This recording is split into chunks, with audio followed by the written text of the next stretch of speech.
Nos hospitais que eu trabalho, particularmente, eu não tenho observado tanta falta de anestésico, medicação sedativa de uma forma geral. Eventualmente falta um específico e a gente substitui por outro, mas falta um ponto de não ter com o que sedar um paciente, principalmente nesse cenário de Covid, que os pacientes precisam muito de sedação para ajuste de ventilação mecânica. Graças a Deus, ainda não passei por uma situação dessa, mas eu já sei de relatos no Rio de Janeiro, em alguns hospitais de campanha, inclusive, que os pacientes precisam de sedação para ficar ajustado na prótese ventilatória, ou seja, no respirador, ventilação mecânica, e os médicos simplesmente não têm com o que sedar o paciente, ajudar o paciente a aceitar o ajuste da ventilação mecânica, o que seria uma situação caótica, tanto para o paciente quanto para o médico, interesse em resolver o problema do paciente, ajudar naquele momento de crise ali, de insuficiência respiratória. O que a gente faz quando falta algum tipo de medicação? A gente vai substituir por outra. Talvez não a ideal, talvez não a primeira escolha, mas a gente vai se adaptando com o que tem. Nesse contexto de Covid, o que tem acontecido? Os pacientes ficam muito tempo na ventilação mecânica. Muito tempo, leia-se 20 dias, 15 dias.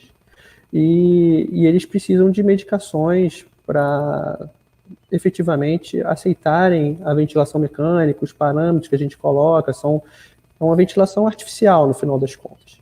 Então, para evitar que o paciente brigue com o ventilador, que o paciente não se recorde do que está acontecendo, até em termos de posicionamento, imagina 20 dias acamado, mesmo com a lateralização, com as mudanças de decúbito, o paciente pode vir a sentir dor. Tem alguns pacientes que ficam mais graves e precisam ficar deitados de barriga para baixo, que a gente chama de posição prone. Esses pacientes, então, acabam precisando de uma sedação ainda maior, com bloqueador neuromuscular. Então, é um cenário diferente do nosso sistema de saúde, que os pacientes, além de, quando ficam graves, precisarem dessas medicações, eles precisam por muito tempo. Então, existe uma demanda maior e uma demanda maior por muito tempo, das medicações, inclusive.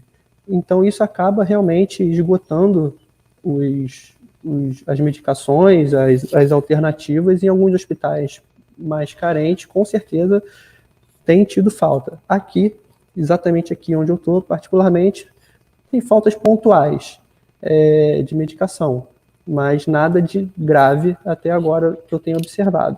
Inclusive, eu ia participar de um hospital de campanha que eu soube que estava enfrentando algumas dificuldades e eu imaginei que, de repente, eu não seria de tanta valia em um hospital que não tenha como eu dar o meu suporte, oferecer o meu trabalho, e eu mesmo, por questões pessoais, optei por não ir.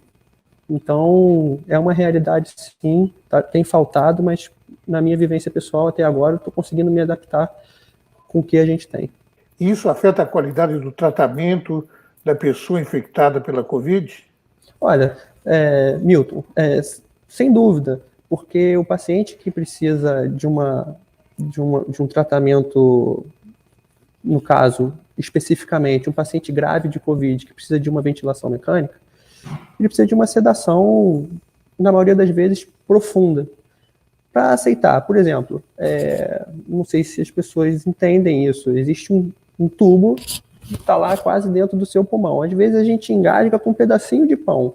Imagine um tubo. Então, o tubo incomoda, o paciente tosse, o paciente tenta respirar, porque o cérebro, né, o centro da respiração, envia informações que ele precisa respirar. Às vezes a gente seta alguns parâmetros e o paciente não consegue permitir, se ele estiver um pouco mais acordado. O paciente que deita de barriga para baixo, ele precisa estar totalmente entregue, os parâmetros são bem altos e a gente realmente precisa do paciente, como a gente diz, né, nas nossas conversas, ter o paciente na nossa mão. E o paciente que não permite, coitado, ele não sabe que ele não está permitindo, ele está num estado de sedação que isso não é o ideal para ele, mas ele, na maioria das vezes, ele nem sabe que ele tem que colaborar, ele precisa estar entregue. Então, isso altera, com certeza, o desfecho do paciente, na ausência de uma medicação. E outra coisa, o paciente que precisa de uma sedação por muito tempo, ele acaba desenvolvendo tolerância, resistência, então ele acaba precisando por muito tempo e, às vezes, umas doses que são crescentes. Então, fica um pouco complicado. Tem até, eu estava lendo que os pacientes do Covid são difíceis de sedar, e as pessoas imaginando por quê, e muito por conta desse tempo prolongado de sedação. E às vezes a gente precisa de sedação de medicações em doses um pouquinho mais altas, para eles entregarem mesmo vamos colocar assim, o pulmão para a gente, o organismo para a gente poder trabalhar.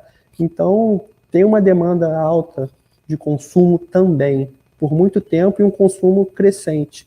E tem que lembrar também que também não é só do paciente. Quando começa a melhorar, a gente começa a diminuir. Essa curva de corte da sedação não é uma curva estanque, senão ele faz abstinência, é uma curva gradual. Então, é como se fosse uma senoide, uma cosenoide, né? Então, fica bem difícil de lidar sem as medicações, com certeza. Uma ótima pergunta.